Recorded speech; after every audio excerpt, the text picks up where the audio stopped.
Na aula de hoje nós vamos ver alguns distúrbios hematológicos, né? Em especial eu vou focar no choque e no edema, certo? Na aula da tarde vocês vão ver novamente com o doutorando a parte de congestão e também hemorragia, certo? E só na semana que vem a gente vê o restante.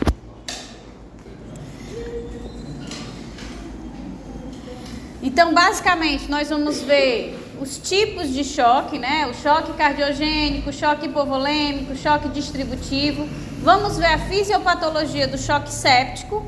Vamos ver as etapas do choque. Aí a gente entra em edema, aí vamos detalhar as forças de Starling. E vamos ver também os tipos de edema, que é o edema localizado e generalizado, e as suas fisiopatologias, tá? Então, o que seria o choque, né? O choque é quando eu tenho uma insuficiência circulatória sistêmica, né? Ou seja, vai impedir a chegada do sangue para vários órgãos, tecidos. É como se a gente tivesse uma isquemia, um infarto global, né? No corpo todo e não apenas no coração. Por isso que ele é tão grave. Então, por definição, o choque também é conhecido por hiporreperfusão ou hipoperfusão, certo? Que significa a baixa chegada de sangue para os órgãos e tecidos. É a síndrome da insuficiência vascular periférica aguda. Não deixa perfundir sangue direito para os tecidos, levando a grave dano generalizado. Se não está chegando sangue aos tecidos, não está chegando o quê? Oxigênio, nutrientes, tudo que a célula precisa para sobreviver, né?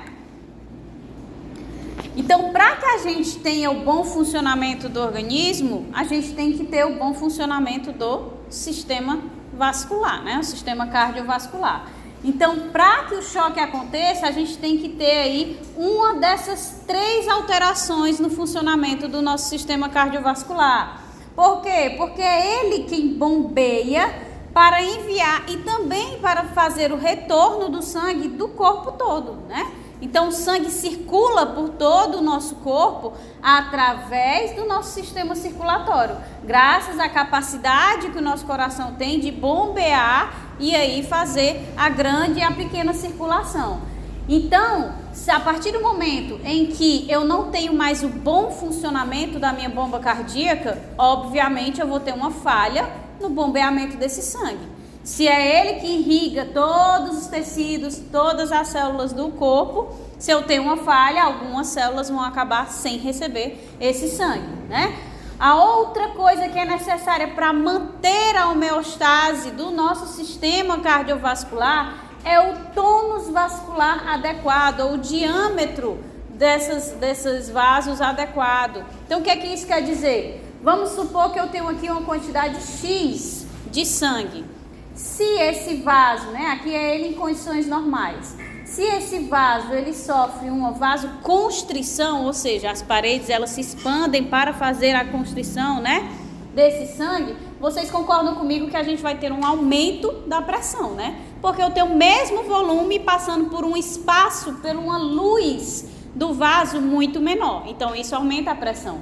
Da mesma forma que se eu tenho uma vasodilatação, eu tenho o mesmo volume de sangue passando por um vaso que tem uma luz muito maior. Então, isso diminui a pressão, porque eu estou com um espaço maior para o mesmo volume. Então, esse tônus vascular adequado também vai interferir no funcionamento do nosso sistema cardiovascular. E também é um dos fatores que se alteram para causar o choque. O terceiro fator que, se modificado, pode causar o choque é o quê? O volume sanguíneo estável. Então, eu tenho aqui, né, o nosso vaso normal com uma quantidade X de sangue.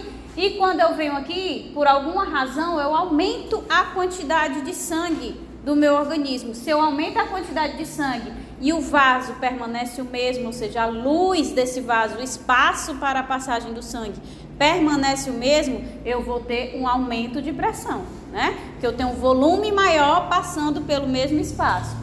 A mesma coisa vai acontecer aqui se eu tiver uma diminuição do volume do sangue. Então, de X eu fui para X, que é o que significa que diminuiu, tá? eu tenho o mesmo espaço, mas muito menos sangue passando pela mesma luz desse vaso sanguíneo. Então aqui a pressão vai diminuir. Então a pressão, né, seja pelo tônus vascular, seja pelo volume sanguíneo, além da bomba cardíaca, vai interferir na capacidade desse sistema cardiovascular bombear o sangue para todo o corpo. Então, a partir do momento que um desses 3 pontos tem uma falha, a gente vai ter uma falha no bombeamento do sangue e aí vai ter a característica do choque, que é o quê? Hipoperfusão, né? Não vai chegar o sangue a todos os tecidos e órgãos do corpo. Então, um paciente com choque, ele vai ter aí a ocorrência da hiporreperfusão ou hipoperfusão. Certo? E esse choque, ele pode ser classificado de 3 formas. O choque cardiogênico, o hipovolêmico e o distributivo. No choque cardiogênico, esse vai poder ocorrer por insuficiência da bomba cardíaca, que é o primeiro fator que a gente viu.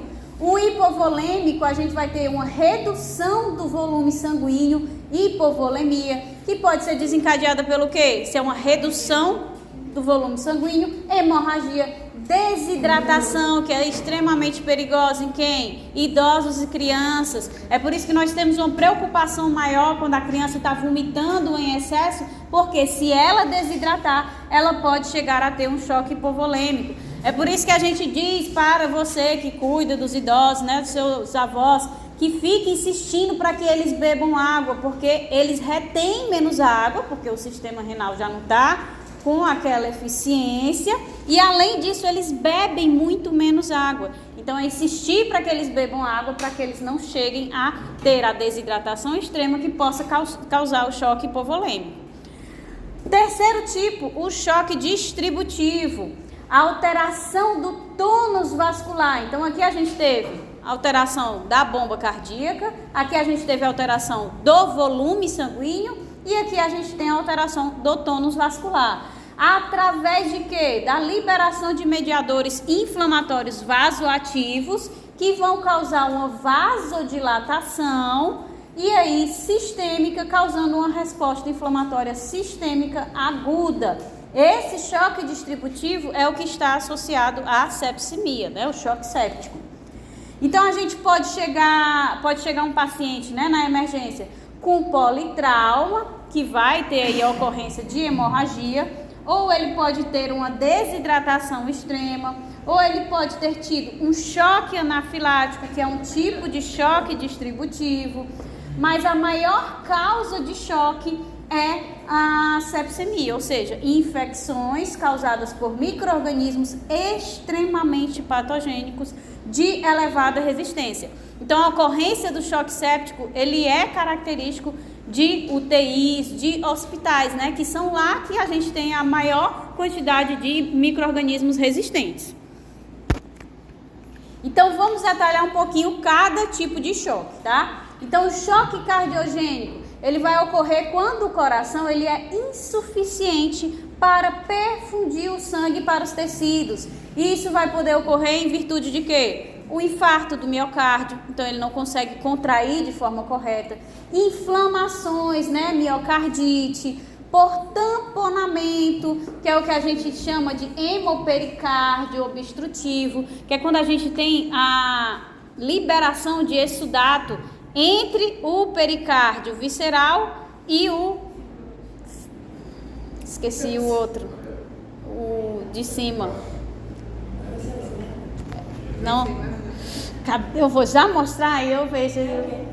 Tem o pericárdio visceral e o mais externo, aí tem um espaço entre eles. Aí ao preenchimento desse espaço, é o parietal, é isso mesmo. Aí o espaço entre eles é preenchido por um exsudato, e esse exsudato acaba fazendo o quê? Por que que ele acaba causando dano? Porque ele dificulta a compressão do coração, ou seja, dificulta que ele bombeie o sangue. Então, todas essas razões vão causar prejuízo na função da bomba cardíaca. Além disso, a embolia pulmonar é outra causa do choque cardiogênico. Por quê? Porque quando a gente tem embolia pulmonar, as artérias do pulmão, elas ficam fechadas. E aí a gente não tem como bombear o sangue para o pulmão não ocorre a hematose, a troca dos gases, e o sangue também não volta para o coração. Então a gente tem a hipoperfusão também obstrutiva. Por que é colocado aqui outro tipo de choque? É o choque obstrutivo, que são aqueles que estão relacionados a alguma obstrução mecânica. Então aqui no hemopericárdio a gente tem essa obstrução do espaço interpericárdio, certo? E aqui a gente tem a obstrução das artérias pulmonares. Então nem sai nem entra o sangue que vem e que tem que entrar no coração. Então é o que vocês veem aqui, né? O infarto do miocárdio, ele não vai bloquear, né, a chegada de sangue, né, uma isquemia. Então com esse bloqueio da chegada de sangue, a gente vai ter a ocorrência da hipoperfusão, não chega sangue nesse local e o tecido começa a necrosar devido à falta do fluxo sanguíneo. Aqui nós temos a causa das inflamações. O coronavírus ele está muito relacionado a isso, né? Ele causa a miocardite e várias outras infecções também têm essa capacidade de causar a miocardite. Então, a partir do momento que inflama o tecido do miocárdio, o tecido do coração de forma geral, então ele vai causar prejuízo no funcionamento dessa bomba. Além disso, a gente tem aqui, ó, pericárdio fibroso, o pericárdio parietal e o pericárdio visceral. Então esse espaço aqui, ele é o espaço né? Essa cavidade, que ele contribui para o processo de contração do coração. A partir do momento em que ele se preenche, né? Em que a obstrução, por isso choque obstrutivo, ele impede a contribuição desse pericárdio no processo de contração, ou seja, vai danificar a função, a funcionalidade cardíaca, certo? Então é esse inchaço no espaço interpericárdio, certo? Além disso, a gente viu também o que? A embolia pulmonar. Então está sendo formado vários trombos ali no pulmão e um desses trombos pode acabar migrando, né, para as artérias pulmonares, causando aí a hipoperfusão do coração, porque ele nem consegue enviar, nem ele consegue receber o sangue que está passando pelo pulmão. E isso pode ser desencadeado por quê? Até mesmo por uma lesão lá na extremidade do pé. Porque pode haver a formação, né, de um trombo. Esse trombo ele pode se soltar, se fragmentar. Quando entra na corrente sanguínea, chega lá nos pulmões e inicia o processo da embolia pulmonar, que culmina com a falha da bomba cardíaca, certo? É nessa parte aí que vai formar um shunt, né? Vena arterial. Por conta que vai ter troca, né? Vai estar tudo junto. Isso. Aí a gente tem o segundo tipo, além do choque cardiogênico, o choque hipovolêmico.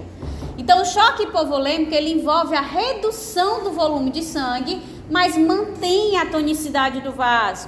Então, ocorre por perda de sangue em hemorragias ou por desidratação causada por diarreia, vômito, queimaduras, né? Então, é o que eu mencionei no início, é tomar o cuidado quando as crianças estão vomitando em excesso, né? Os sinais de desidratação, sem lágrimas, quando aperta, não comprime porque não tem mais líquido. Cuidar para que os idosos também eles bebam bastante água. Queimaduras, obviamente, pela temperatura que é tão elevada que acaba evaporando todo o conteúdo líquido, não só da água, mas o conteúdo intercelular também. Então, basicamente, se dá, né, o choque hipovolêmico pela perda de líquidos. Quando eu perco líquido, pela razão que seja, pelas queimaduras, porque evaporou, porque eu não estou bebendo água, porque eu estou vomitando muito, o volume vai diminuir. Se eu diminuo o volume de líquidos, eu diminuo o retorno venoso, né? Isso vai diminuir o volume sistólico, né, causando dano já na bomba cardíaca, certo? Isso vai diminuir o débito cardíaco. Esse débito cardíaco, ele vai acabar, quando ele cai, né, ele vai acabar ativando o sistema, né, da renina-angiotensina-aldosterona para tentar puxar o sal e aí acabar puxando a água e aumentar esse volume, certo? Mas a gente vai ver já em detalhe. Vai causar a queda da pressão arterial, obviamente, E aí, se eu tenho a queda da pressão arterial, a queda desse volume, eu vou ter a queda da perfusão tecidual por esse sangue. Então, vem a causa do choque hipovolêmico, que aí, quando eu não tenho a chegada do sangue, né, pela hipoperfusão, eu não tenho oxigênio e também não tenho nutrientes. A hipóxia, que foi que a gente viu lá nos danos, né, na parte das lesões, ela vai causar todas aquelas lesões, desencadear aquelas lesões. Pode iniciar degenerativo, né, reversível e, obviamente, na maioria das vezes no choque, ela vai desencadear uma lesão irreversível, certo? Então, quando a gente tem perda considerável de líquido, vai cair a pressão arterial e a perfusão tecidual, levando ao choque.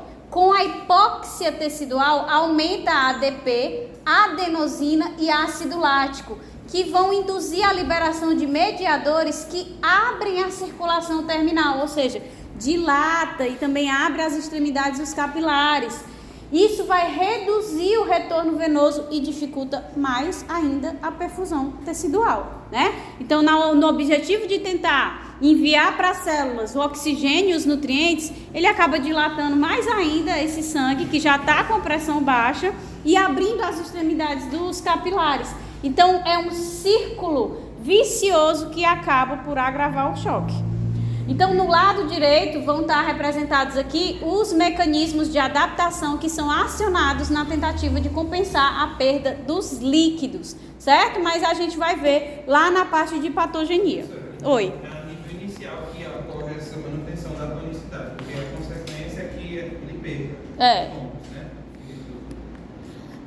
Fica intercalando, é o círculo vicioso, né? A partir do momento que o organismo reconhece que houve queda da pressão, houve queda da perfusão, que pode ter sido já no meio do processo desencadeado por essa vasodilatação e por essa abertura das extremidades, ele já tenta de novo aumentar a resposta do sistema aí ele contrai, mas aí depois ele já, não está funcionando, então vamos abrir mais. Então é um círculo vicioso, é um processo que acontece ciclicamente, constantemente. Pois é. Que aí vai causar, se for com hemorragia, é pior ainda, né, o processo. Por fim, nós temos o terceiro tipo de choque, que é o choque distributivo. No choque distributivo, a vasodilatação sistêmica ocorre em 3 situações. Choque séptico, que vai estar associado aí numa infecção generalizada, e ele pode ser decorrente de uma não infecção, certo? Iniciou com outro problema e acarretou no choque séptico, tá? Temos o choque anafilático, que é uma reação alérgica sistêmica, e temos o choque neurogênico, que vai ser desencadeado por uma lesão medular espinal voltada para a vasodilatação, porque nós também temos lesão medular espinal que pode acarretar na vasoconstrição, né? Então, para que cause o choque distributivo, ele tem que ser voltado para a vasodilatação.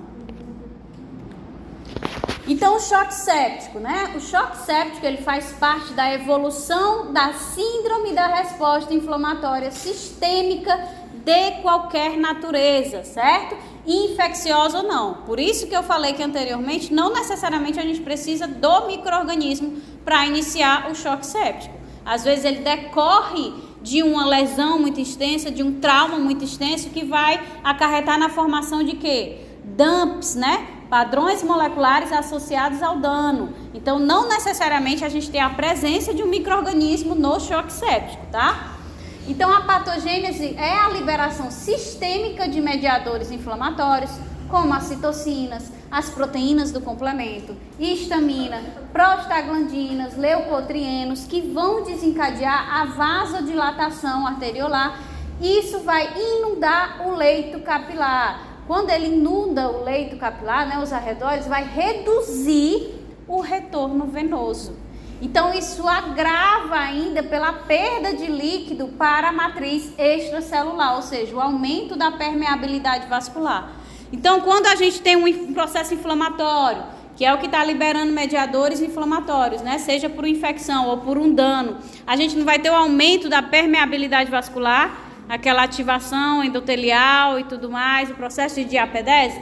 Então, isso vai causar a perda de líquido para a matriz extracelular, que vai dificultar ainda mais esse retorno venoso, que já está dificultado devido à vasodilatação, certo?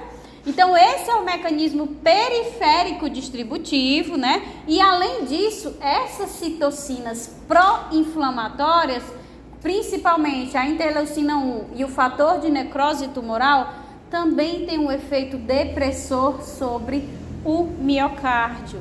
Então, a gente vai ter o mecanismo do choque distributivo associado com o mecanismo cardiogênico. É por isso que muitas vezes se chama o choque séptico de choque misto, né? Porque ele não envolve apenas o mecanismo de vasodilatação. Como ele tem a mediação dessas citocinas pró-inflamatórias, elas também vão desencadear no problema no miocárdio.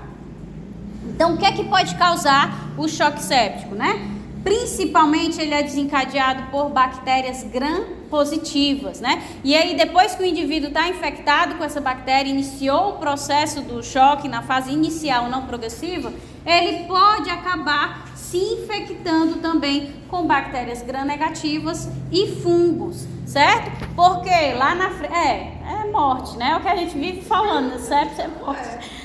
Porque lá na frente a gente vai ver que além de desencadear um processo inflamatório sistêmico, ele também desencadeia a imunossupressão.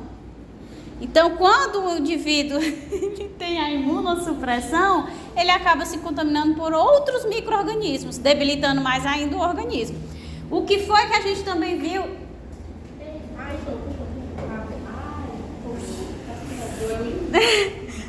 A gente viu também com os superantígenos, né? Na nossa outra aula, que eles também têm a capacidade de desencadear a ativação de uma quantidade gigantesca de linfócitos. Então, ativa muitos linfócitos a um nível muito exacerbado. Esses linfócitos em grande quantidade, o que é que os linfócitos fazem?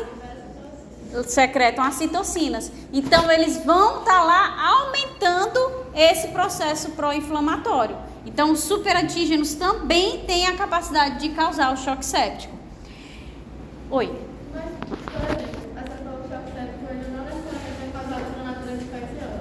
Então, se eu tiver uma hemorragia intraabdominal, por exemplo, mesmo tendo choque hipovolêmico, eu ainda posso...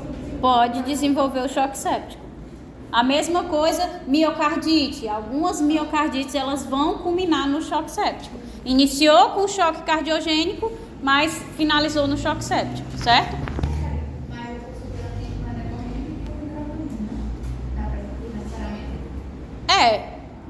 O superantígeno, só que assim, nem todos os micro-organismos vão ter os superantígenos, como a gente viu, né? Alguns que têm essa capacidade.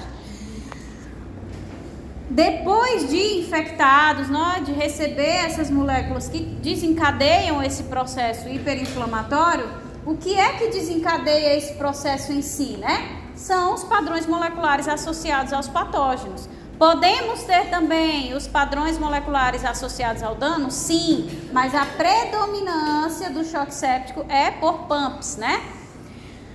A ativação desencadeada por esses PAMPs vai acarretar na secreção de inúmeras citocinas, como nós vimos, que vai desencadear uma inflamação sistêmica, né? Vai atuar no organismo inteiro, não localmente, onde aconteceu a infecção.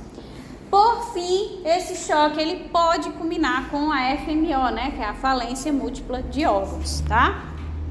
Para de girar, meu Deus do céu, nem tô mexendo tanta mão, que está desse jeito. Então vamos, foi ótimo que depois de umas 5 horas aí tu deu a risada. Então vamos aqui, ó. Esse choque ele pode ser provocado por DUMPs, que vai ser devido a quê? Traumatismo, né? Destruição tecidual extrema, por exemplo, um veneno, né? Que começa a causar uma necrose extrema, ele pode desencadear o choque séptico depois. Ou o PAMP, que está relacionado às infecções pelos micro-organismos. E eles vão induzir a liberação de mediadores da imunidade inata. Então, inicia a secreção dessas citocinas, das prostaglandinas, leucotrienos, histaminas, né? Todos aí os mediadores químicos da imunidade inata, que vão induzir o aumento da permeabilidade vascular. A gente sabe que essas citocinas, elas não vão acarretar só na vasodilatação, elas vão ativar o endotélio, vão causar aquela permeabilidade, vai ter a abertura de capilares, o que isso vai também desencadear a depressão do miocárdio, principalmente devido a quem? A interleucina 1 e o fator de necrose e o fator de necrose tumoral, né? Que vão causar essa depressão do miocárdio, que acionam simultaneamente os 3 mecanismos patogenéticos do choque: o cardiogênico, o vasogênico e o hipovolêmico. Aqui a gente já viu, não é nada separado. No choque séptico a gente vai acabar tendo a junção dos 3 tipos de choque, né? Então, os agentes infecciosos ou os traumatismos, né, vão ter aí seus marcadores. Esses marcadores serão reconhecidos pelas nossas células da imunidade inata, que vão secretar citocinas pró-inflamatórias, vão ativar o sistema do complemento, vai haver a ativação da coagulação sanguínea, por isso que a gente também tem a ocorrência de trombose nesse processo. Então, que a gente prejudica mais ainda, né, a perfusão do sangue nos tecidos. Então, isso vai acarretar em diversos mecanismos que podem culminar com a falência múltipla dos órgãos. Então, a gente tem, né, a coagulação intravascular disseminada, que aí pode ser no organismo todo. A gente tem essas citocinas, além de desencadear o processo inflamatório, né, ativação endotelial e tudo, a exsudação, porque é ativa, aumenta a permeabilidade desses vasos. A gente também tem a depressão do miocárdio, se ele não está funcionando direito, ele não vai bombear direito. Esse sistema do complemento também tem as anaflatoxinas, né, que vão desencadear a inflamação, aumentar esse processo inflamatório. Tudo isso vai convergir para a ocorrência do choque. E aí, a gente pode ter aí já a ação dos 3 tipos de choque que acabam por levar à falência múltipla dos órgãos. Choque vasogênico e vasodistributivo? Cadê? Ali, ó, cardiogênico, vasogênico e hipovolêmico. Eu acho que é a alteração do Vasogênico é se referindo ao séptico, porque causa o séptico é da vasodilatação. Isso. Então, qual é a fisiopatologia do choque séptico, né? Então, primeiro, nós vamos ter aí respostas inflamatórias e anti-inflamatórias acontecendo. Que respostas inflamatórias são essas? Então, os prováveis iniciadores da inflamação na sepse são os receptores do tipo TOL. Por quê? Porque eles existem em abundância nas nossas células de defesa da imunidade inata e eles vão reconhecer muitos pumps, induzindo a produção de inúmeras citocinas. Além disso, também vão induzir a produção, a secreção da proteína pró-inflamatória BOX1 e também vai induzir a secreção dos marcadores inflamatórios, como a PCR, que a gente viu na nossa aula passada, e também a procalcitonina. Quando a gente faz um hemograma e o médico pede, né, porque desconfia, né, de um choque, ele pede a procalcitonina e ela está elevada, ele é indicador de choque séptico, certo? Além disso, nós vamos ter aí a produção de espécies reativas de oxigênio, prostaglandinas, leucotrienos, fatores ativadores de plaquetas. Então, se eu tenho fatores ativadores de plaquetas, significa que eu estou ativando a coagulação, né? Então, todos esses componentes são elaborados no choque séptico para desencadear o estado inflamatório, na realidade hiperinflamatório, né? Eu me perdi porque eu não lembro a tradução de PCR. Proteína C reativa. Pois é, eu perdi porque eu Aqui é produzida, secretada pelo fígado. Essas moléculas efetoras induzem o aumento da ativação endotelial, a produção de mais citocinas e quimiocinas, a ativação da cascata do complemento, que já produz aí anaflotoxinas e opsoninas, mecanismos pró-inflamatórios, ou seja, o processo que já está inflamatório desencadeia mais inflamação. Então, a gente tem o que a gente chama de fato de hiperinflamação no choque séptico. além da ativação da trombina, que favorece a coagulação do sangue. O acúmulo desses fatores ativadores de plaquetas desencadeia a ativação das vias que vão secretar aí a trombina. Com a presença da trombina, a gente vai ter o favorecimento da coagulação do sangue, ou seja, formação de trombos. Então, o processo inflamatório com edema, com a fuga do sangue, né, para formar esse edema intercelular, a gente tem a diminuição da quantidade sanguínea, a gente vai ter a diminuição da quantidade sanguínea pela formação dos trombos, que vão causar isquemia de várias regiões, a gente vai ter a formação, a queda da função do miocárdio. Por quê? Porque essas citocinas, elas estão sendo secretadas em excesso. E por que acontece isso? Tem alguns micro-organismos que eles são extremamente potentes, né? Então, eles têm na sua estrutura, na sua morfologia, inúmeros pumps. Então, em vez da gente ter um micro-organismo normal, né, um causador de gripe aí, que tenha uns 4, 5, isso aqui é hipotético, tá? Uns 4, 5 pumps na membrana, ele tem milhares. Então, ele vai ativar milhares de células do sistema imune. Então, por isso que a gente tem esse pico exacerbado de citocinas que acabam causando o processo hiperinflamatório, porque são muitos pumps que estão relacionados a esse micro-organismo, a esse dano que desencadeou o choque séptico. E aí, o que é que acontece quando a gente tem esse processo hiperinflamatório? O organismo, ele começa, né, porque ele está vendo, a gente sabe que tem os mecanismos, a gente viu na aula de inflamação, que começa a depreciar a resposta inflamatória para que não acarrete em muitos danos. Então, o organismo, ele começa a desencadear a imunossupressão.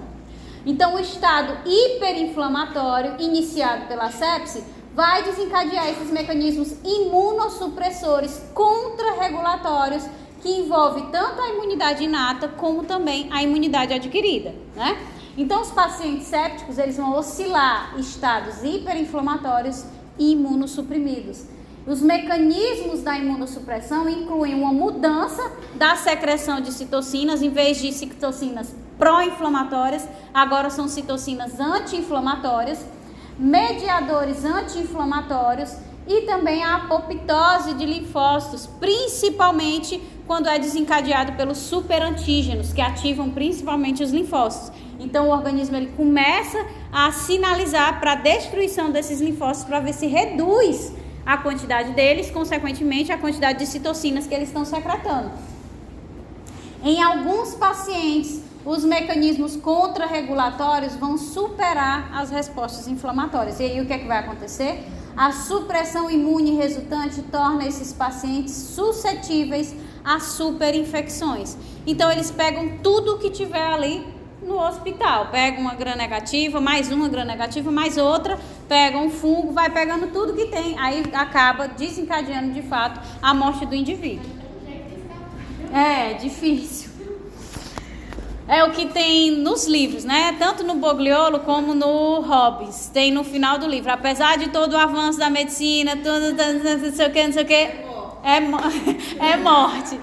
É muito difícil que a pessoa consiga sair quando entra na fase irreversível, né? Então, é realmente difícil. Às vezes a pessoa vai fazer uma cirurgia. Eu não sabia, eu vim saber lendo o livro, né? Que tem um choque neurogênico. Aí diz, olha, por isso que tem que se ter tanto cuidado com a anestesia peridural, né? Porque pode causar a lesão na medula e causar o choque. Aí o meu irmão, eu parindo lá, que eu não aguentava mais as contrações, eu não, cesárea. Não vai aguentar mais não, pode tirar, tira. Aí eu me lembro. Mas a minha anestesia, eu tive 20 horas de parto, né? Aí quando chegou no final, a cabecinha já estava saindo, mas eu não aguentava mais fazer força, empurrar. Eu não tinha mais condições, meu senhor, eu não aguento mais não, eu vou morrer desse jeito. Não, aí o segundo foi normal. Porque depois eu vi o que é o impacto do cesárea. Quando eu acordei da cirurgia, é melhor o normal. Quando eu não conseguia nem me mexer, e a mulher, não, levante. levante. Aí eu, minha senhora, eu tô tentando, mas não me mexe não. Aí eu me lembro porque eu tava lá, né? O médico dizia, o anestesista, você tem que ficar parada. Eu, tá contração! Como é que fica parada no contração, meu senhor? Pois é, exatamente. Eu acelerei. Aí ele ficava meia hora lá e vinha de novo. Aí eles pararam. Eu não tem como não. Mas aí eu fiquei. Aí quando eu li, meu Deus, eu podia ter tido uma lesão medular. Jesus. Não, ontem eu tava mandando mensagem para um colega meu que está internado em cirurgia perguntando: peraí, a anestesia geral não é profunda? Porque se for profunda, é outra história. Pois é. Até, né, por isso que o pessoal diz, para depois da cirurgia usar aquelas meias e tudo mais, para não favorecer a formação dos trombos, porque ele pode migrou, causou embolia, causou choque cardiogênico, que desencadeia um choque séptico. Pois é. É melhor que normal. Então vamos lá, depois disso a gente tem, né, a hiperinflamação com a supersecreção de várias citocinas, seguida pelo quê? Pela ativação e a lesão endotelial. A gente sabe que as citocinas pró-inflamatórias, elas têm essa capacidade. Então, quando a gente tem essa ativação e essa lesão endotelial, a gente tem um extravasamento do líquido, causando o edema tecidual, né? O líquido escapa para o interstício, líquido sanguíneo. Então, o endotélio ativado também aumenta a produção de óxido nítrico. O que é que o óxido nítrico faz? Vasodilatador, né? Então, causa mais problema ainda, diminui mais ainda a pressão sanguínea. Além disso, também vai favorecer a secreção de mediadores inflamatórios vasoativos, né? Tanto dos fatores de ativação das plaquetas e também as anafilatoxinas. Então, vai desencadeando um processo que a gente não vai vendo o fim do túnel, né? Não vai ter como sair. Então, o que pode contribuir para o relaxamento do músculo liso, vascular e a hipotensão sistêmica. Então, além dos trombos, né? Além do processo inflamatório, formação do edema, extravasamento, queda da pressão arterial, depressão da atividade do miocárdio, a gente também pode ter o relaxamento da musculatura lisa vascular. Quando a gente tem o relaxamento da musculatura lisa vascular, o que é que a gente perde? Tônus. Se a gente perde o tônus, a gente vai diminuir aí, vai causar uma hipotensão, né? Vai diminuir a pressão do mesmo jeito. Depois a gente pode ter também a indução do estado procoagulante. Normalmente, certo, gente? O choque séptico, ele segue essas etapas. Hiperinflamatório, ativação, lesão endotelial, depois vem para o estado procoagulante. Isso muito no início, quase entrando ali na fase progressiva. Mas depois é tudo ao mesmo tempo, né? Inclusive a imunossupressão que a gente viu anteriormente. Coagulação intravascular disseminada. Então, nesse estado, a gente vai ter a complicação da coagulação intravascular disseminada, que vai ocorrer em até metade dos pacientes sépticos. Então, as citocinas pró-inflamatórias diminuem a produção de fatores anticoagulantes endoteliais. Além disso, a gente tem o extravasamento vascular, ou seja, formação do edema, que diminui o fluxo de sangue. Esse fluxo de sangue, além de cair a pressão arterial, né, e dificultar mais ainda essa perfusão, a gente também é o sangue que lava esses fatores de coagulação que foram ativados, né, os fatores ativadores das plaquetas. Se a gente tem a redução do sangue, ele não lava, né, entre aspas, esses fatores. Então, eles vão favorecer a ativação das vias que secretam a trombina, ou seja, vai favorecer a trombose. Então, em conjunto, esses efeitos vão desencadear a ativação sistêmica da trombina e a deposição de trombos ricos em fibrina em pequenos vasos, muitas vezes em todo o corpo, acarretando na coagulação intravascular disseminada. O consumo de fatores de coagulação e de plaquetas é um negócio assim que realmente é complicado, né? É tão grande em certas partes que acaba levando a hemorragias onde eles faltam. Exatamente. Então a gente tem regiões que estão acumulando, né, essa trombina e estão formando os trombos e a gente está tendo a coagulação intravascular disseminada. Mas outras regiões, devido a essa trombina, esses fatores de coagulação estarem sendo migrados para determinados pontos, outras regiões estão sem nenhum. Então a gente começa a ter o extravasamento desse sangue, ou seja, hemorragias internas, e também pode vir a ter hemorragia externa, tá?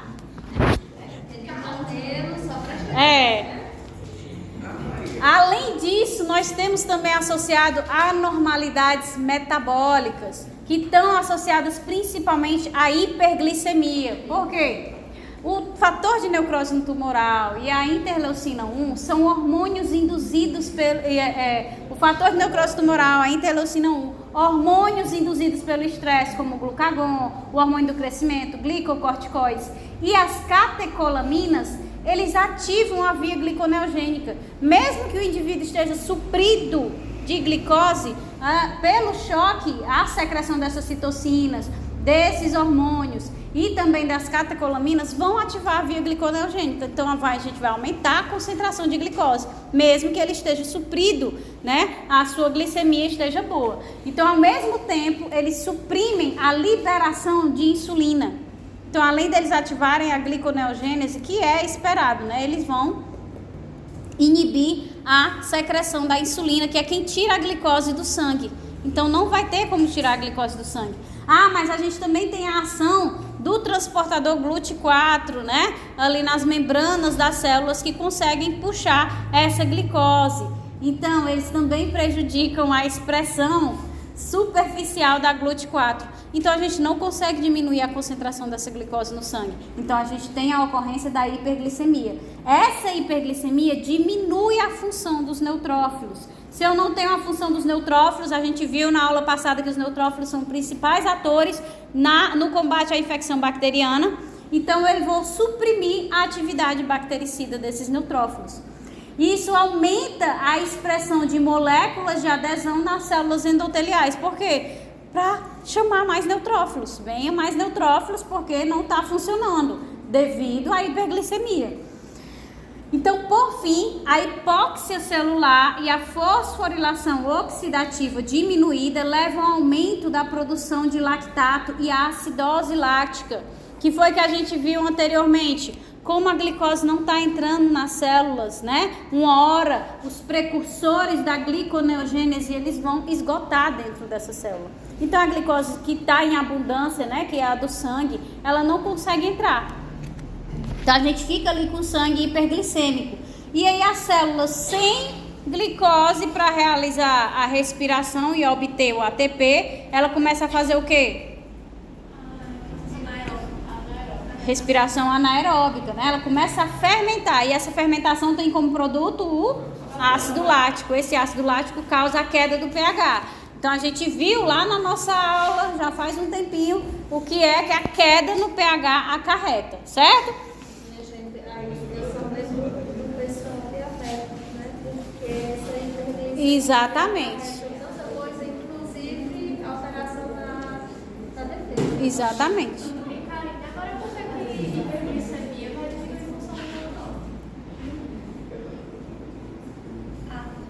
Não sei, só sei que tinha lá no livro. Como é que ele desencadeou, não sei não, realmente eu não sei não. Mas lá no Bogliolo tinha que a hiperglicemia deprecia a ação dos neutrófilos. Deve ter um receptor, né? Deve ser receptor de membranas. Por fim, a gente vai ter aí disfunção dos órgãos, né? Que é o que a gente chama pela sigla do FMO, que é a falência múltipla de órgãos. Então, a hipotensão sistêmica, o edema intersticial e a trombose dos pequenos vasos diminuem a liberação de oxigênio e nutrientes e ocorrem danos irreversíveis disseminados. Isso aqui, lesão irreversível, né? Então, os elevados níveis de citocinas e mediadores secundários vão diminuir a contratilidade miocárdica e o débito cardíaco, enquanto o aumento da permeabilidade vascular e a lesão endotelial podem levar à síndrome do desconforto respiratório agudo, certo? Por quê? Porque a pessoa não está recebendo sangue, né? Está hipoperfundindo, né? Então, ela não está recebendo sangue, então ela não consegue chegar o oxigênio às células. Então, o que ela aumenta? A frequência respiratória, para ver se consegue chegar mais oxigênio. Só que não vai adiantar, porque não vai chegar. Exatamente, o dano já vai estar dano irreversível, já vai estar emplacado nos pulmões. Então vai causar o SDRA, né, que é a síndrome do desconforto respiratório agudo. A pessoa realmente tenta, mas não consegue obter o oxigênio. Em última análise, esses fatores podem conspirar para causar falência de múltiplos órgãos, particularmente rins, fígado, pulmões e coração, culminando no óbito. O tratamento vai envolver antibiótico terapia, porque o principal causador são bactérias, né? E vasopressores, porque também a gente tem que a principal causa é a vasodilatação, né? Que desencadeia o problema. E oxigênio, se a pessoa não está recebendo oxigênio, a gente vai fazer aí, ou seja, por aqui, dependendo do nível de gravidade, faz a intubação para que os pulmões consigam receber esse oxigênio que não estão recebendo pela circulação sanguínea, tá? Então, quando a gente tem a falha de 3 a 4 órgãos vitais, não tem mais solução, tá? É o que tinha colocado lá. Quando falho de 3 a 4 órgãos vitais, não tem mais como o indivíduo sair dessa. Infelizmente, aí de fato é o que a gente fala de choque séptico morte, porque não tem mais como voltar atrás. Então aqui, ó, nós vamos ter os pumps e também os dumps, né, que podem causar o choque séptico. Aí a gente vai ter a ativação do complemento, né, que é pró-inflamatório. Nós vamos ter a ativação endotelial, que atrai muitos neutrófilos e também aumenta a permeabilidade entre as células endoteliais para que a diapedese aconteça. A gente vai ter aí citocinas e mediadores, né, que vão aumentar esse processo inflamatório. Vamos ter também, né, o fator 12, que vai ser aquele que está relacionado ao fator de ativação das plaquetas, ou seja, vai ativar a trombose. Então vai ter tudo isso acontecendo para quê? Para que a gente tenha a coagulação intravascular disseminada, né, uma trombose disseminada, que vai causar isquemia tecidual. E aí, se a gente tem isquemia tecidual, a gente vai acarretar em necrose, em morte das células daquele lugar que não está recebendo o sangue, não está recebendo oxigênio e nutrientes. Se a gente tem a necrose, a gente tem a perda de função daquele lugar, né? Da mesma forma, essas citocinas, elas vão aumentar a permeabilidade do endotélio. Então, a gente tem a diapedese aumentada acontecendo, ou seja, o edema. Temos a vasodilatação, que cai a pressão arterial e esse sangue não consegue perfundir, então hipoperfusão. Então, essa perfusão diminuída também vai desencadear aqui a isquemia tecidual, com danos, lesões irreversíveis, que vai desencadear muitas vezes na falência múltipla de órgãos. A gente tem que essas citocinas vão ter efeitos sistêmicos, né? Não só na vasodilatação, mas todos os fatores que nós vimos associados. E tem ainda o problema da imunossupressão, esse problema inflamatório gigantesco, o corpo quer combater a hiperinflamação e imunossuprime o indivíduo. Aí ele fica mais suscetível a pegar outros micro-organismos, outras infecções, desencadeando um processo hiperinflamatório ainda maior, né? Tranquilo, gente?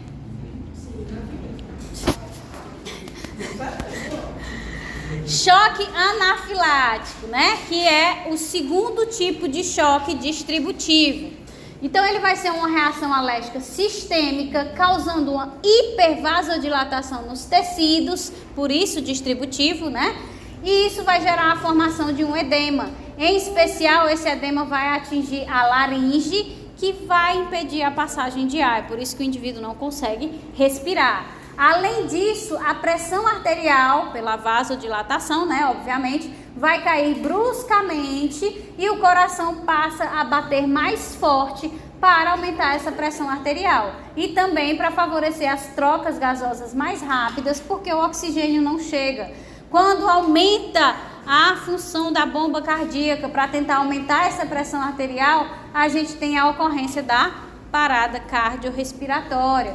Essa parada cardiorrespiratória e o choque anafilático como um todo, ele só pode ser revertido com a aplicação da epinefrina, né? Porque ela que vai interromper a degranulação dos mastócitos. São os mastócitos que são responsáveis por se ligarem ao antígeno alergênico e aí eles degranulam liberando o quê? Histamina, né? Então eles liberam histamina e heparina, mas principalmente a histamina vai desencadear todo esse processo do choque anafilático. Quais são os sintomas de uma pessoa que está com choque anafilático, né? Náusea e vômito, tem também dor no estômago, edema nos lábios, na língua ou garganta, a urticária, né? Que fica todo cheio de petequias. Então a gente tem a perda de consciência. Por que há a perda de consciência? Porque não está chegando oxigênio no cérebro, exatamente, é simples. A gente vai ter a vermelhidão, né? E muitas vezes que coça, da urticária. Vamos ter o inchaço da língua e também da glote, que dificulta a respiração. Aqui é o aspecto clínico mesmo, né? Que aqui é uma imagem, né? Para facilitar a visualização, mas aqui é o aspecto clínico. O inchaço, ele vai principalmente atingir a face, né? E aí a pessoa tem inchaço da língua, da glote e tem o choque anafilático, certo? Ah, graças a Deus que ele ficou só assim, né? Minha irmã, quando tomou, ela tem alergia de dipirona. Ela tava com dor de cabeça, tomou uma dipirona, minha mãe quase morre. Na hora que tomou, passou assim um tempinho, bufo, os olhos dela desse tamanho, minha mãe, foi, pois é.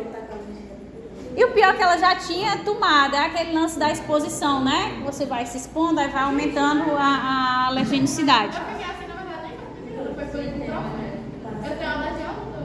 Ai, que ótimo, só tem um paracetamol que não serve pra nada. Paracetamol e nada é a mesma coisa. É sério? É, porque... É prática por causa do paracetamol.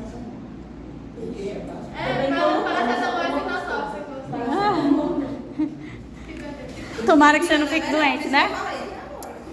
Aí, gente, o choque anafilático, ele é uma reação de hipersensibilidade, né? Que está dentro da hipersensibilidade do tipo 1. Nós vamos ver isso na nossa 8ª semana, tá? Então, a gente vai detalhar as reações lá nessa 8ª semana. Aí vocês vão ver que a reação alérgica, ela acontece em 3 etapas, mas a gente só vai ver lá na nossa 8ª semana. Basicamente, o quê? Uma vez mesmo na pré-prova, que Deus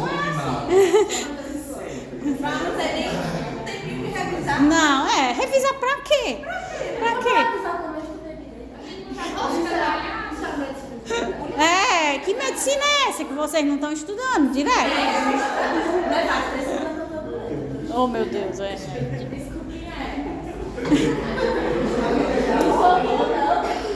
Aí, ó, aqui, ó, o mecanismo básico é a vasodilatação periférica rápida.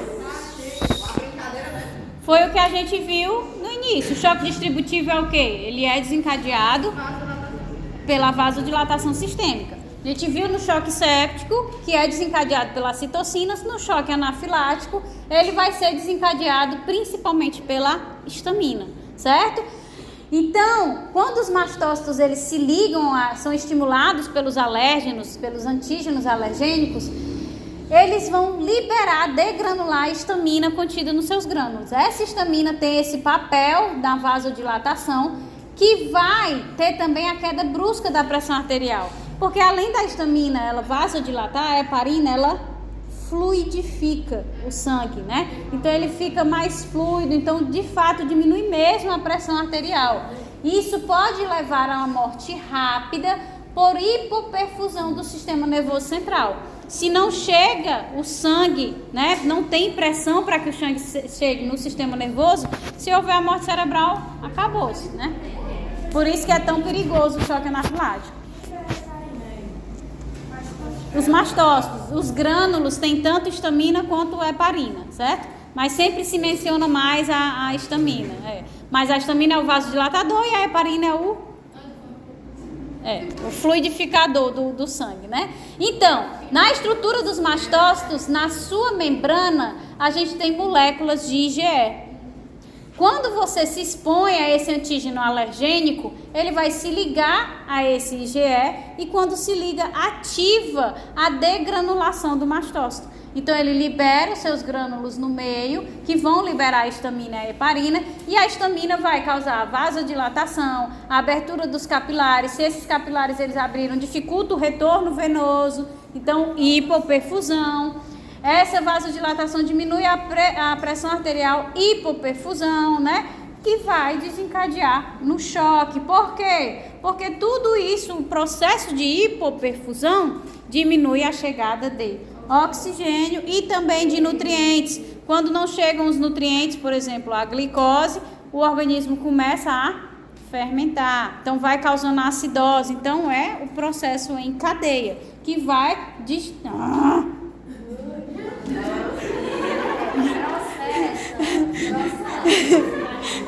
E vai pegando e vai destruindo todos os tecidos e os órgãos do corpo, certo? Eu tô para processamento. Que louça é essa que não foi colada direito, que fica entrando um cabelo? E é só um, viu? Prende uma, aí arranca. Aí prende o outro, aí arranca. Daqui a pouco isso vai estar sem É quase. Já não basta amamentar e os cabelos caírem o tempo todo, ainda tem que... O terceiro tipo do choque distributivo é o choque neurogênico, né? Então é uma condição na qual existe uma falha de comunicação entre o cérebro e o corpo, fazendo com que os vasos sanguíneos percam o seu tônus e dilatem, dificultando a circulação do sangue e diminuindo a pressão arterial.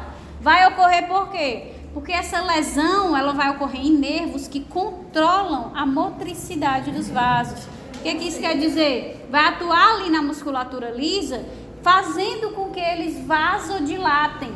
Se isso está acontecendo, né? Se aconteceu nos nervos, ali ele vai acontecer de forma sistêmica. Se eu tenho uma vasodilatação sistêmica, eu tenho um choque distributivo. Mas nesse caso, o que foi que causou esse choque distributivo? A lesão medular voltada para a vasodilatação, né? A gente também pode ter o caso da voltada para a vasoconstrição. Assim, os órgãos não vão receber o oxigênio necessário, deixando de funcionar, né? A lesão por hipóxia. É mais difícil de diagnosticar, por quê? Porque não se observa os sinais padrões de choque. A gente não tem insuficiência cardíaca. A gente não vai ter hemorragia, né? Que é o choque hipovolêmico. Nós não vamos ter no exame a presença de uma infecção. Então, é o tipo de choque mais difícil de se identificar. No choque anafilático, a gente observa todos aqueles sinais de edema facial, sem respirar, a urticária. Esse não, é o mais difícil da gente conseguir identificar. Como é que pode acontecer o choque neurogênico, né? Lesão da medula espinal, né? Um trauma mecânico que causa uma lesão da medula espinal. A anestesia peridural ou raquidiana mal feita, né?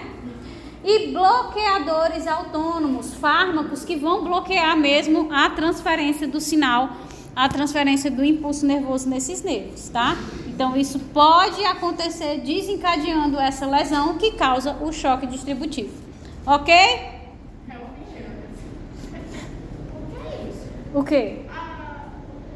Essa tradução Não, era um intervalo, Não. Hoje eu dou o intervalo. Já. Deixa ele terminar choque, né? Termina choque.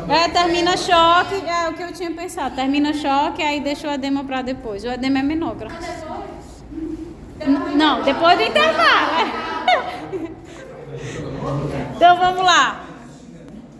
Agora nós vamos ver as etapas do choque. Por etapas do choque, vocês podem compreender os três tipos, né? O hipovolêmico, o cardiogênico e o distributivo, né? Que envolve os três. Então, os choques, eles basicamente seguem três etapas. Obviamente, se não estiver ocorrendo por exsanguinação da aorta, né? Que é aquele que a pessoa não tem nem tempo de pensar. Cortou aqui e morreu. Cortou aqui e morreu. Porque não dá tempo. Acaba o sangue todinho muito rapidamente, porque tem a pressão, né, que faz com que ele se esvaia muito rápido. Então, quando não é por exsanguinação, né, por rompimento da aorta, a gente vai ter essas 3 etapas, que é o primeiro, o estágio não progressivo, que é o estágio inicial, durante o qual são ativados mecanismos compensatórios reflexos e são mantidas a perfusão dos órgãos vitais, da maneira como o organismo consegue. Então, esse é o estágio inicial. Está tendo problema, mas o organismo está tentando ali responder.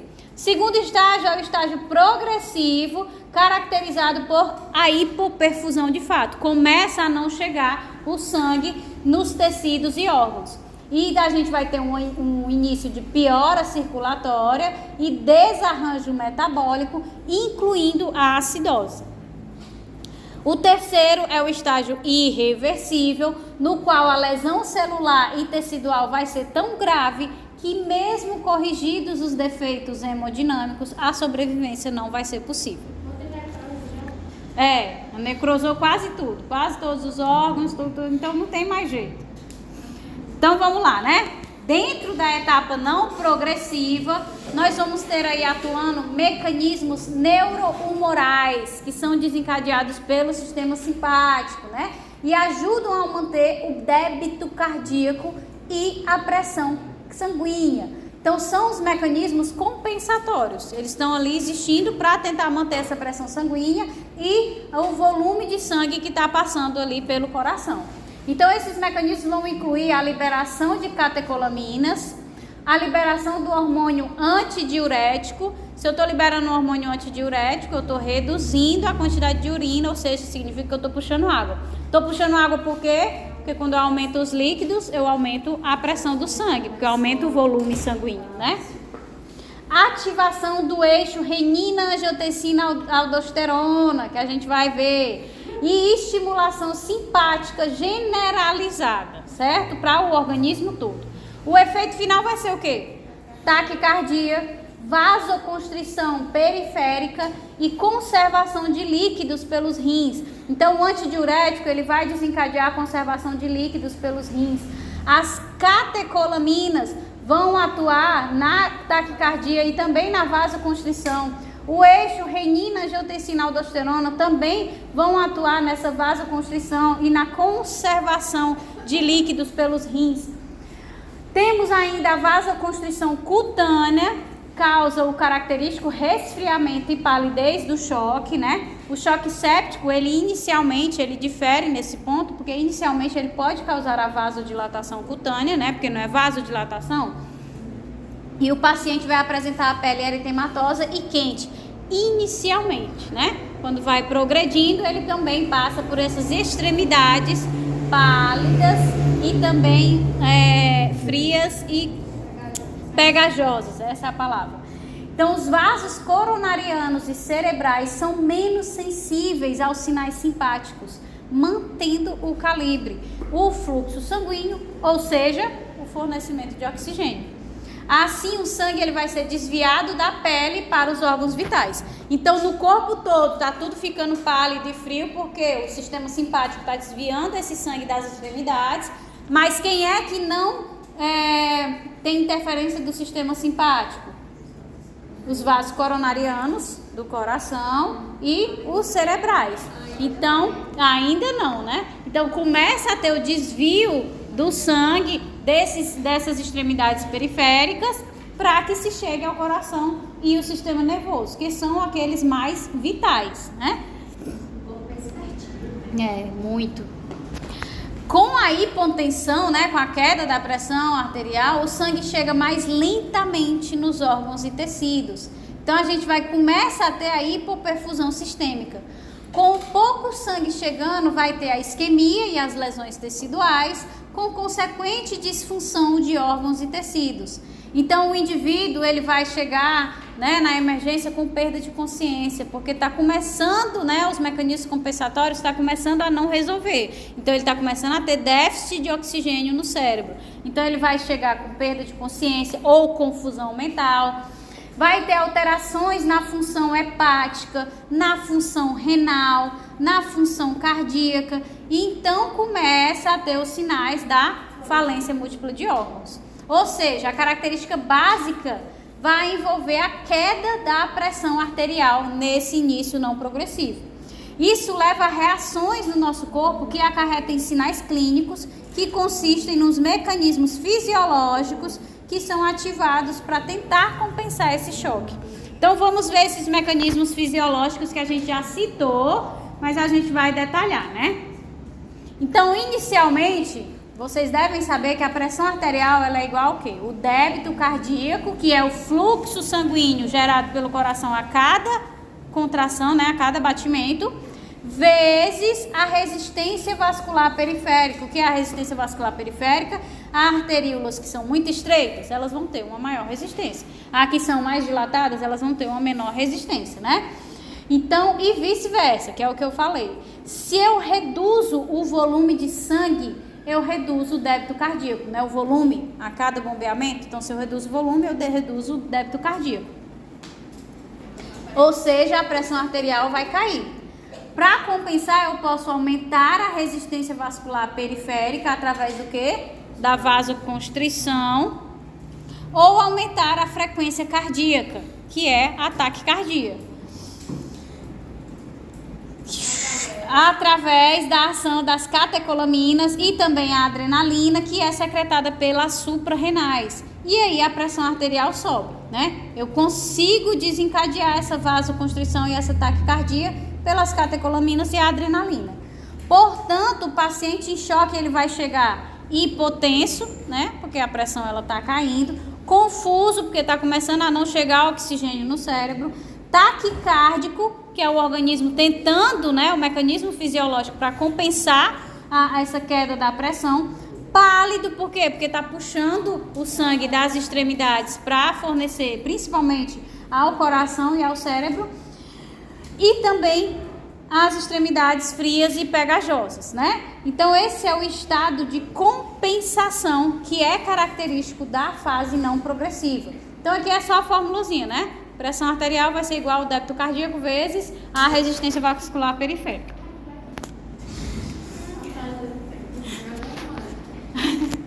Ainda dentro do não progressivo, a gente vai ter a redução na produção da urina, também é um sintoma da pessoa em choque, né? Ela tem aquela redução da quantidade de urina devido à hipotensão. Por quê? Porque se eu tenho hipotensão, pouco sangue chega à artéria renal, ou seja, ao rim, e isso o rim vai ativar o sistema renina-angiotensina-aldosterona, né? Que vai puxar lá o sal, que a gente vai ver. E também, se eu tenho menos sangue, eu tenho menos sangue para ser filtrado. Então, eu tenho a redução da urina.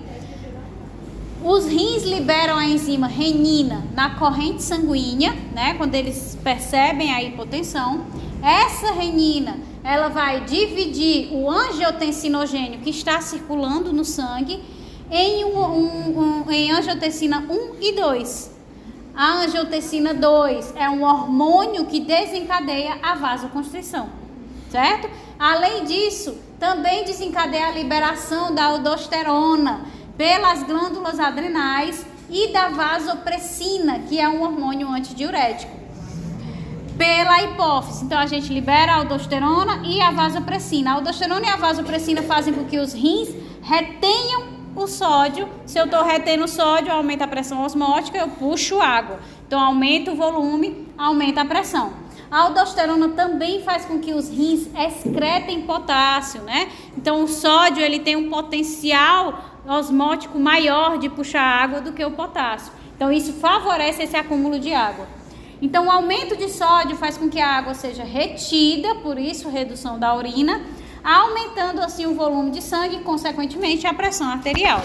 Então, é o que acontece, né? Os rins percebem a queda da pressão arterial e ativam o sistema renina-angiotensina-aldosterona. Então, essa renina ela é liberada na corrente sanguínea. Quando ela chega na corrente sanguínea, ela se encontra com quem?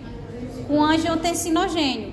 Ela vai catalisar a divisão desse angiotensinogênio, angiotensina 1, que não se sabe a função direta ainda, e angiotensina 2. Essa angiotensina 2, ela vai atuar lá nas suprarrenais para que elas secretem quem? aldosterona e vasopressina. A vasopressina, ela é um antidiurético e a aldosterona, ela vai atuar nos túbulos renais, fazendo com que eles puxem mais sódio, excretem mais potássio. Consequentemente, se puxa mais sódio, vai puxar também mais água através das aquaporinas. E professora, quando a gente estava vendo essa questão do sistema renal, ainda lá na patofisiologia, eu lembro que eu li nos livros que a angiotensina 1, ela tem um efeito vasoconstrictor, só que chega a ser 10 vezes menor do que o da angiotensina 2. Aí é por isso, inclusive, que fisiologicamente ela precisa ser clivada em angiotensina 2. Pois é, eu não sabia, e lá no livro também tinha que não tem a função conhecida. Como é que um livro como o Bogliolo... Tem efeito cardiomodelação também. Cardio o quê? Modelação. eu prefiro Durante a dar. insuficiência cardíaca, Então é perfeito. tem um tipo de angiotensina que eles vão agir meio que tentando parar a modelação cardíaca por conta da... Como é que eu posso dizer? Aumento da pós-carga. Sim. Na insuficiência não tem um aumento do ventrículo esquerdo e tal. Entendi. Aí tem algumas angiotensina, não chega a ser a 1, é a 1/7. Os polimorfos, né? Ela faz proteção cardíaca. Sim. No caso, tem que dar sempre um professor do princípio. No caso, é um exemplo de relator, entendeu? Passado essa fase inicial não progressiva dos mecanismos compensatórios, a gente entra na fase progressiva. Se não se resolver, né, entramos na fase progressiva.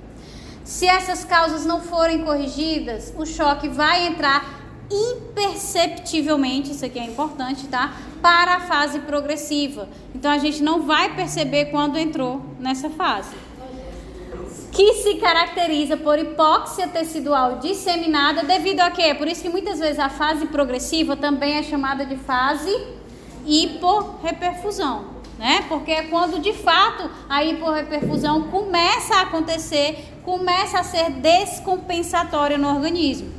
Então vai ocorrer a redução da função miocárdica e acidose metabólica, porque se eu tenho incapacidade de perfundir e não chega glicose suficiente, eu tenho que começar a fazer a fermentação lática, diminuir o pH, e isso vai desencadear a hipóxia e a acidose. Então a acidose vai piorar esse quadro hemodinâmico, por quê? Porque ela deprime o miocárdio. A queda do pH, ela deprime a função do miocárdio. Isso reduz a resposta vascular às catecolaminas e aumenta a abertura dos esfíncteres pré-capilares. Isso, se eu abro os esfíncteres pré-capilares, eu libero mais sangue ainda, diminuo mais ainda a pressão.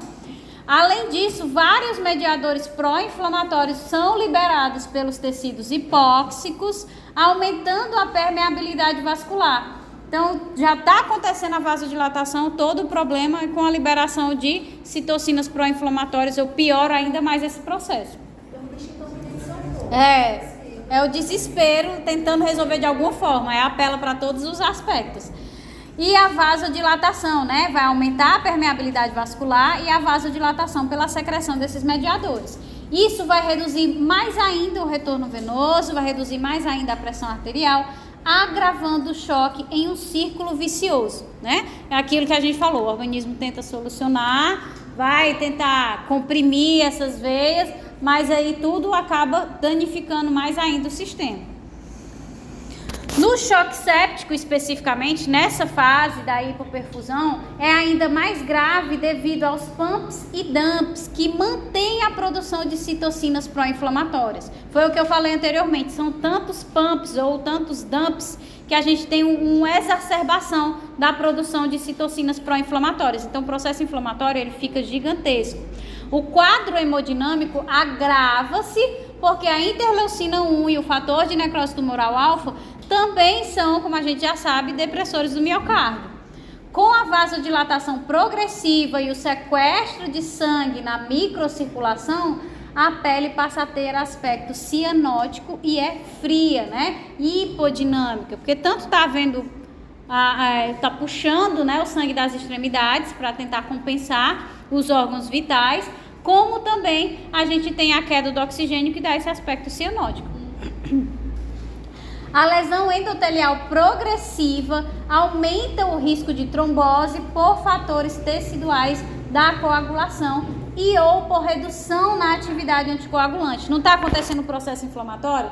O processo inflamatório ele vai causar lesão nas células endoteliais também, não é isso?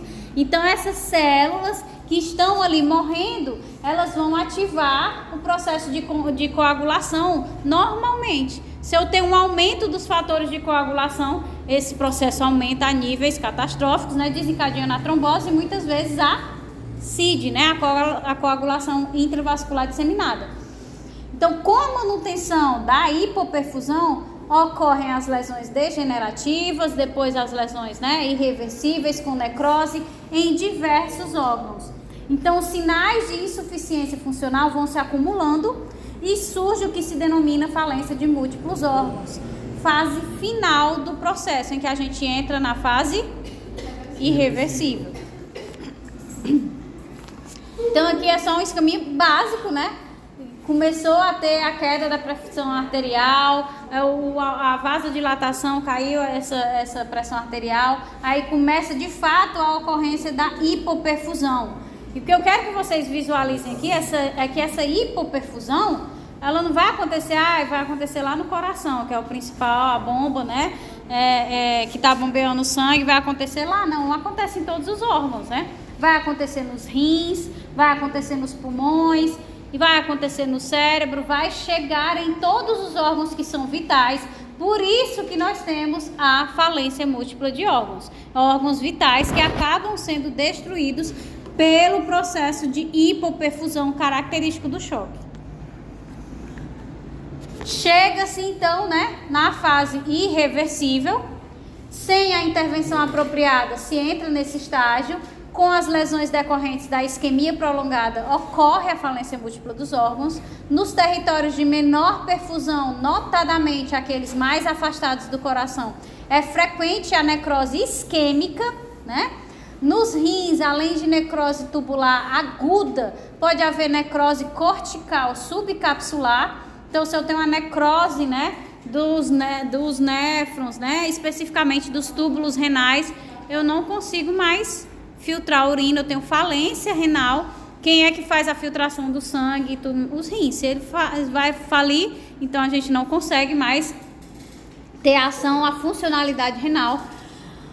Também no coração aparecem infartos subendocárdicos em faixa, circunferenciais, aqueles pontos que vão tendo a hipoperfusão, a gente vai tendo essas partes como se fossem mesmo círculos, em que a gente visualiza o processo necrótico acontecendo no coração. No sistema nervoso central ocorre a necrose em faixa, nos territórios de interface entre as artérias cerebrais, a gente vai já ver uma imagem. No baço surge a necrose subcapsular. No trato digestivo formam-se úlceras na mucosa, especialmente na borda antimesentérica. No fígado encontra-se necrose centrolobular. No pâncreas aparece necrose acionar. Isso aqui falando dos principais, mas é o organismo todo que está tendo lesão, que está tendo agravo. Então aqui, ó, na maioria das vezes, essa baixa perfusão inicia logo a necrose dos túbulos renais. Então, quando a gente tem essa baixa hipoperfusão, a gente já tem é como se fosse os glomérulos murcham, né? Porque não tem sangue para entrar ali, para ser filtrado, não tem volume sanguíneo. Então, os glomérulos, eles acabam murchando, eles ficam bem como se fossem ressecados. E os túbulos renais, eles começam a necrosar devido ao processo inflamatório local. Esse processo inflamatório que necrosa os túbulos renais, ele vai desencadear o quê? A liberação de prostaglandinas. As prostaglandinas, elas desencadeiam o quê? A dor, né? Então é por isso que a pessoa que está com algum problema renal, seja pelo choque ou algum outro motivo, ela tem a dor na lombar, né? Porque a dor é muito intensa. Então é uma dor dentre as dores mais fortes.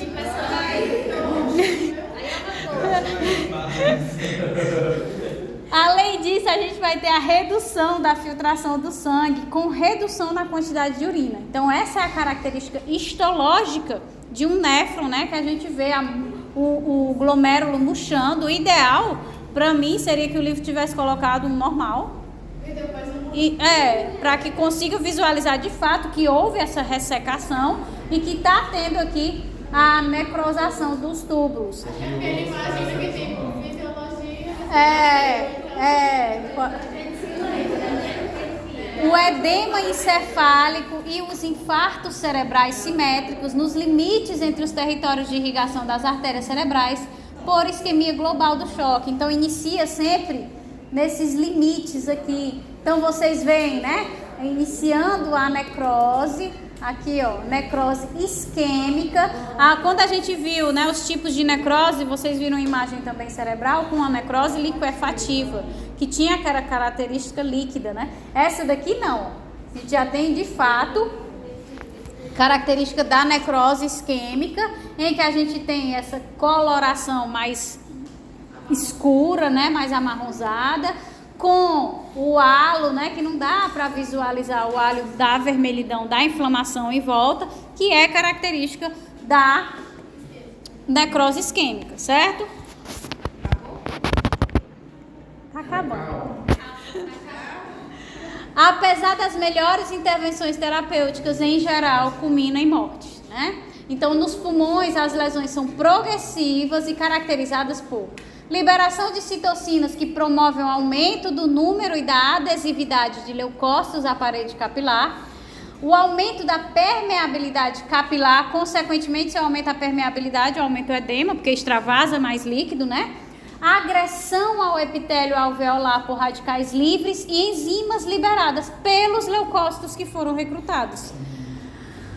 E pelo exsudato no interstício alveolar desencadeado pelo aumento da permeabilidade, que também vai causar esses danos. Então, a gente acaba, nesse processo, né, agressivo, tendo a formação de membranas hialinas. Por quê? Porque vai iniciar o processo de reparo tecidual. O que é que acontece no processo de reparo, especificamente na cicatrização? Começa a fibrose, né? Então, essas características de tecido conjuntivo proteico. Então, a gente tem a substituição do tecido funcional por um tecido conjuntivo.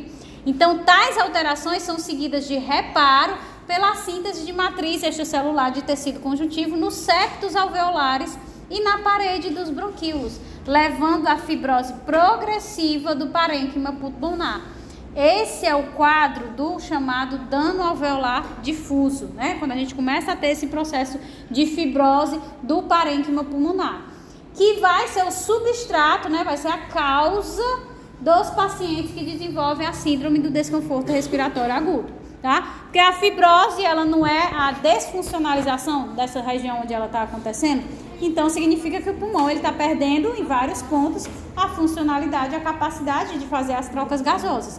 Então, o indivíduo ele começa a aumentar a sua frequência respiratória na tentativa de melhorar essa assimilação desse oxigênio, mas não vai funcionar porque o tecido já foi perdido. Então, ele tem a síndrome do desconforto respiratório agudo. Então, aqui é só para mostrar, né, o corte histológico de pulmão do paciente com esse dano alveolar difuso. Então, a gente tem que notar, através dessas setas pretas, essas membranas hialinas, ou seja, o processo de deposição do tecido conjuntivo neoformado nos septos alveolares que estão alargados por edema e hiperemia, porque o aumento da permeabilidade do vaso vai tanto sair, né, o exsudato como o sangue. Então, a gente tem um aumento da quantidade de sangue naquele local. No canto inferior direito, o alvéolo com edema e hemorragia. Essas bolinhas aqui, né, são as hemácias, né? Então, a gente tem a presença de sangue, além do processo de edemaciação. Essa parte grossa aqui é a formação do tecido conjuntivo neoformado de hialina, que é um processo fibrótico que vai causar a perda da funcionalidade dessa região, certo? Pois é. E ajuda aos universitários. A seta azul é qual? Que é com essa parte azul? Essa aqui. Aqui onde tem um acúmulo maior para visualizar das hemácias, né? Dessas bolinhas vermelhas. Isso aí mesmo. Pronto, gente.